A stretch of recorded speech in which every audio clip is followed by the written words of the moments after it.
Welcome back, friends, to Max Q Barbecue.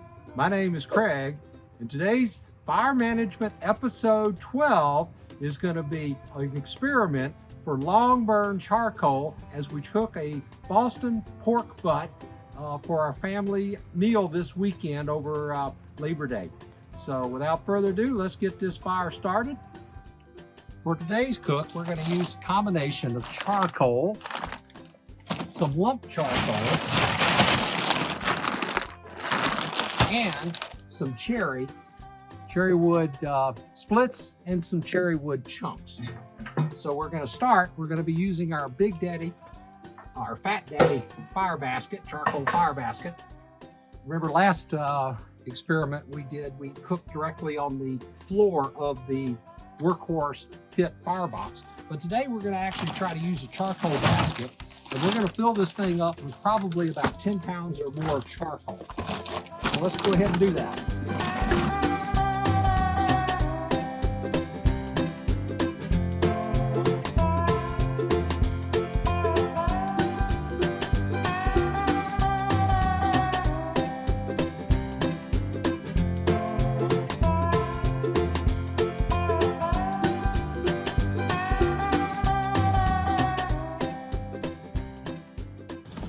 So as you can see, that's a pretty big pile of charcoal. So to light our fire today, instead of using our chimney, we're actually going to use our torch.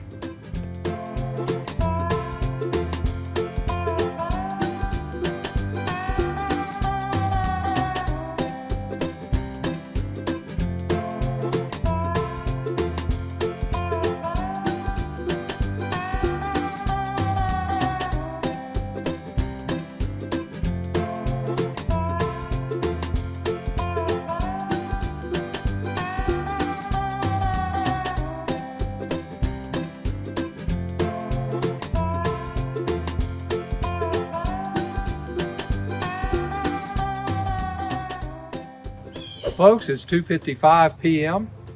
You can see from our clock over here, we have our charcoal lit, and we're going to let it bring the pit up to temperature. Currently, we're at about 150 degrees up high and about 125 down low. So we're going to give it about 15-20 minutes to go ahead and warm everything up and equilibrate the heat. So we'll see you back then. Welcome back, friends. As you can see, it is 3:34 p.m. in the afternoon. And our workhorse pit is coming up to temperature. Our top grill grate temperature is about 275, and our bottom one is a little bit about 225. The internal temperature on our grill is 280 at the grill temperature height. So it looks like our fire is burning and bringing up to temperature. We're now ready to place our pork butt on the grill. I'm going to go ahead and open her up here, and Ethan is going to go ahead and put the pork butt on the pit. Left side or right side? Let's put it on the left side, as far away from the fire as we can. There you go. And what about our small ones? The small ones? We'll put them in there as well. And these have been in the refrigerator all day today, dry brining. And of course, we use the cellophane or the food wrap to keep the seasonings and the rubs next to the meat and the moisture that's drawn out from the pork together.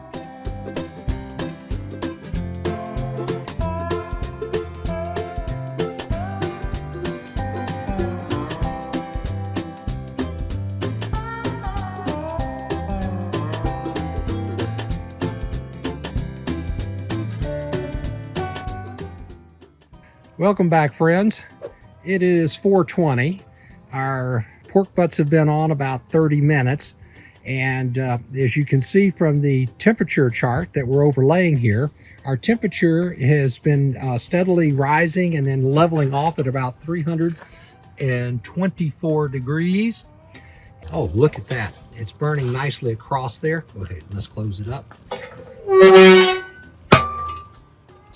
So for our fire management video, you can see that our charcoal is burning from one end to the other. And so that should be a steady burn across the pit across the fire grate, and we'll see how long that lasts before we have to refuel the system. All right, we'll see you back hopefully in an hour or two. There you go. Here's some brisket. Here's some brisket for you. Here's some brisket. There you go, baby. Oh, that's good stuff. Welcome back, friends. It's been 3 hours since we started our fire. We have not added any wood or charcoal to it, so this is our first look. But the temperature is now, it actually started out about 280 and went up to 300, and then it's down to about 250. And as you can see, we got a good coal bed there, but it's starting to burn out. So what we're going to do is we're going to go ahead and knock some of this ash down in our tray here. And we're going to layer on some of our cherry wood splits. Ooh, it's hot. So we got some fresh cherry wood on there, and now we're going to cover it with charcoal.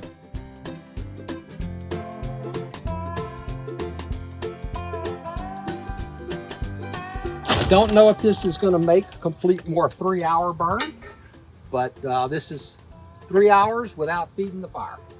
Welcome back, friends. As you can see, it's almost 9 p.m. and our temperatures are just starting to fall around 250 degrees. We've done good. We've made it about 2 hours. So let's open up our firebox and see what we got going on here. Well, we've got a good coal bed still. So it's actually got a good coal bed, but that coal bed's going to burn out pretty quickly. So we're going to stoke that up and replenish our fire. I'll drop a couple more cherry wood splits on here.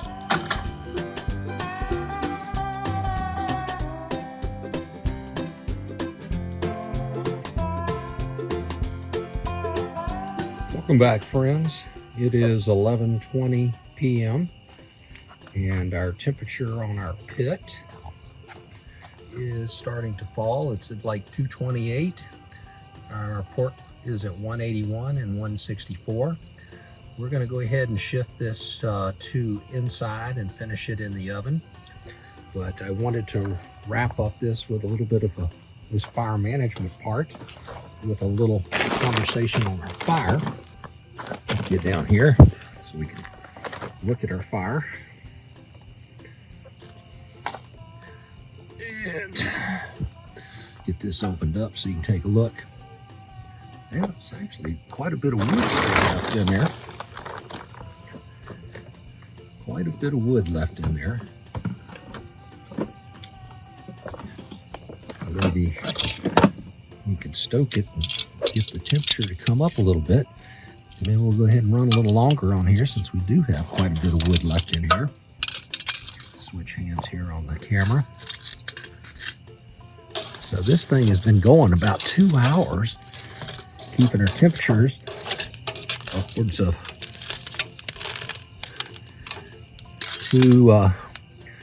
225, 250. Well, look at that. Got airflow. I think I'm going to open the airflow up a little bit and let this thing roll for a little while longer.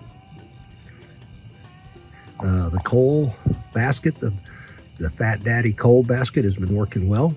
We've got about 3 hours on the first burn, good 2.5 on the second. We've got 2 going here on the third. So, pretty good system. Welcome back, friends. I hope you enjoyed our video today, Fire Management for Busy Cooks. Today's experiment was trying to figure out if we could stretch our cook time between feeding the fire and having to tend to the fire. As you can see from the video, our experiment certainly seemed to work, as we got about 3 hours of cook time with our first fire setup, 2 hours with our second fire setup, and again 3 hours with our third fire setup. Well, we hope you learned something from today's video. I felt like the Fat Daddy charcoal basket worked well for us. It improved the fire combustion for our charcoal, and it seemed to improve the smoothness of our combustion as we were burning across our fuel, which included our charcoal and our cherry wood splits. Well, it was quite an interesting experiment. I certainly are going to work with this technique some more in the future and let you know how it turns out, especially using it on a backyard workhorse pit that is a small chamber that is designed more for a traditional split or on the firebox bed burn. Well, thanks for watching. Be sure to like and subscribe, and we'll see you on the next video.